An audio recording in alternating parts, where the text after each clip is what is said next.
যারা আসবেন সুষ্ঠু নির্বাচনের মাধ্যমে, আমরা আশা করব তারা আমাদের অসমাপ্ত কাজগুলো সমাপ্ত করবেন এবং জনগণের আশা আকাঙ্ক্ষা তারা পূরণ করবেন।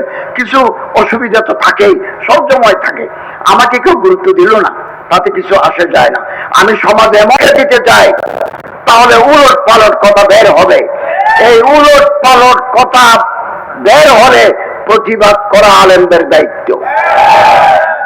এবং আমাদের যে সিআরপিসি ক্রিমিনাল প্রসিডিউর যেটা আছে, দণ্ডবিধি, এটার অপরাধে অপরাধী হয়ে যাব।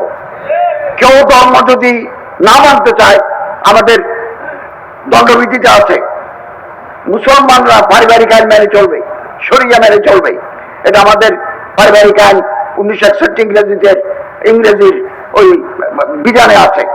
কেউ যদি ধর্ম মানতে না চায়, আমি মানবো না, না মানো, আল্লাহকে তুমি হিসাব দিবে। কিন্তু ধর্মকে কটূক্তি করে, ধর্মকে ব্যঙ্গ করে, ধর্মের অপব্যাখ্যা করে জনগণের সেন্টিমেন্টকে উস্কে দেওয়ার ক্ষমতা কারো নাই। আইনের ব্যাখ্যা যদি লাগে তো বিচারপতি লাগবে, হাইকোর্টের আইনজীবীদের লাগবে আইনের ব্যাখ্যা করার জন্য।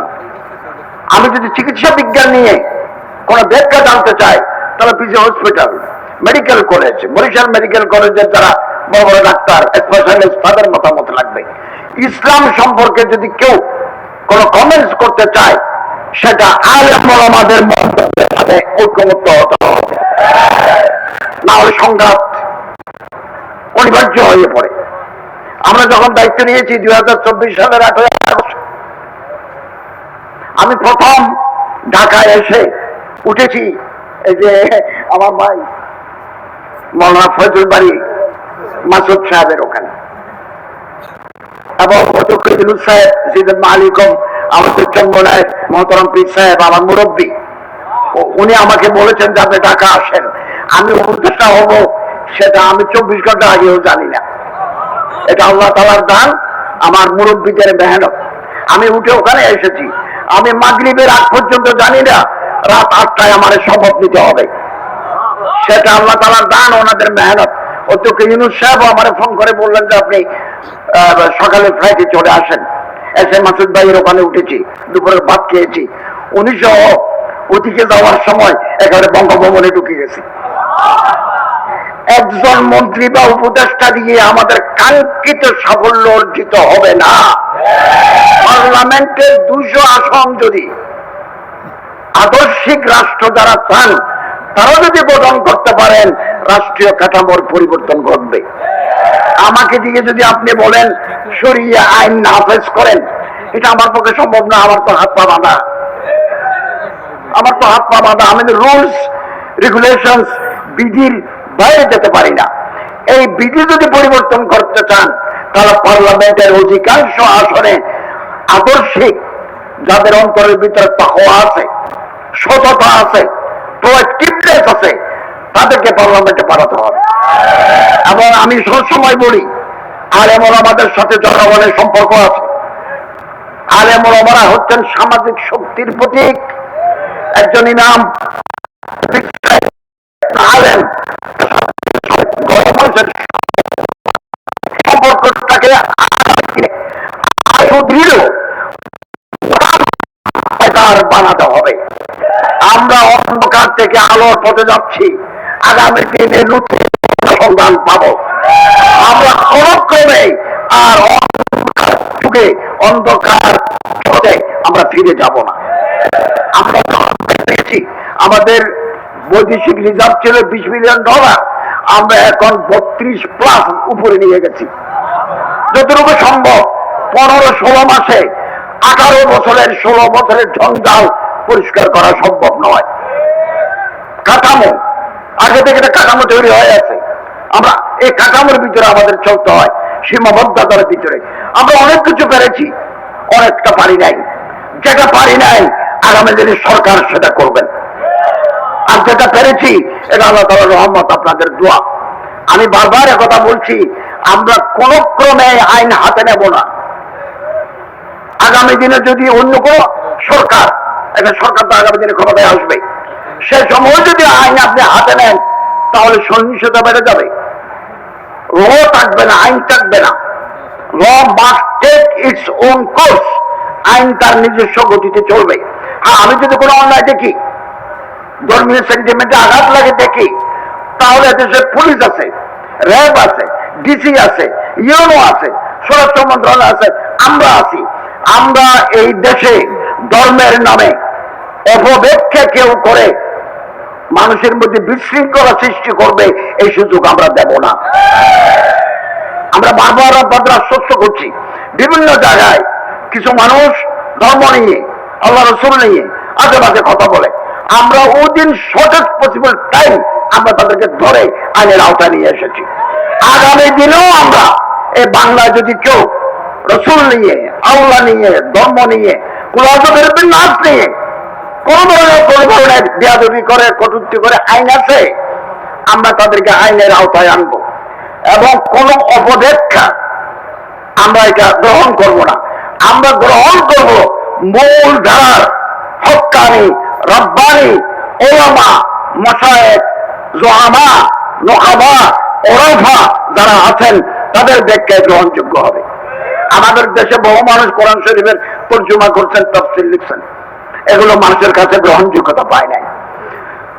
তাফসীর হযরত ওমর লিখেন নাই, হযরত আবু বকর তাফসীর লিখেন নাই, হযরত উসমান, হযরত আলী তাফসীর লিখেন নাই, তাফসীর লিখেছেন আব্দুল্লাহ ইবনে আব্বাস,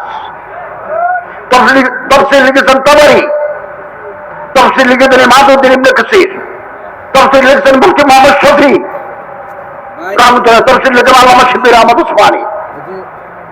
যে কোনো মানুষ ইংরেজি থেকে আপনি বাংলা করলেন, এই তাফসীর আপনি লিখতে পারেন, এই তাফসীর মানুষ গ্রহণ করবে না। এদেশের মানুষের ধর্মের বিষয়ে অগাধ আস্থা আলেম, ওলামা, হক্কানি, পীর, মাশায়েখের উপর। এবং এই মাঠে এক সময় 5,000 মানুষের সমাবেশ হইত, আজকে 5 কোটি মানুষের সমাবেশ হয়। এটা হচ্ছে দেশের মানুষ সত্যিকারের ইসলাম, সত্যিকারের ইসলাম ওরা গ্রহণ করেন, ওরা জানতে চান, মানতে চান, যাদের তাকওয়া আছে। শেষটাতে যারা কাঁদে, শেষটাতে যারা কাঁদে, আহতের গায়ে আছে। এখানে মানুষ আসে দিনের খোরাক পাওয়ার জন্য, এখানে কোনো শিরিক নাই। আমি বহুবার এই ময়দানে বলেছি, এখানে শিরিক নাই, এখানে বেদাত নাই, এখানে মুনকারাত নাই, এখানে খুরাফাত নাই, এখানে সুন্নতের উপর আমল হয়। এবং একটা সুযোগ এসেছে 54 বছর পরে হাতে হাত ধরা। আপনার হাত আমি ধরবো, আমার হাত আপনি ধরবেন, করিমের হাত রহিম ধরবেন, রহিমের হাত আরেকভাবে ধরবেন। সুযোগ বারবার আসে না, ঐক্যবদ্ধ থাকতে হবে। কম मजहब से है, मजहब जो नहीं तुम भी नहीं, जज्बे बाहम जो नहीं महफिले अंजुम भी नहीं। বছর আগে আওয়ামী ইকবাল বলছেন, আকাশে কোটি কোটি তারা। অবাক করবেন, কোনদিন সৌদি আরব গেলে ওই যে ক্লক টাওয়ারের উপরে 250 রিয়াল দিলে আপনাকে নিয়ে যাবে ফলকিয়াতে। যদি এটা আমি এদিন গেছি, চুক্তি করতে গেছি, যে ওখানে গেছি, ও আল্লাহ, এই যে কোটি কোটি তারা, সূর্যের যে আগুন জ্বলে, হিলিয়াম জ্বলে, এগুলো দেখলে বুক কাঁপিয়ে ওঠে।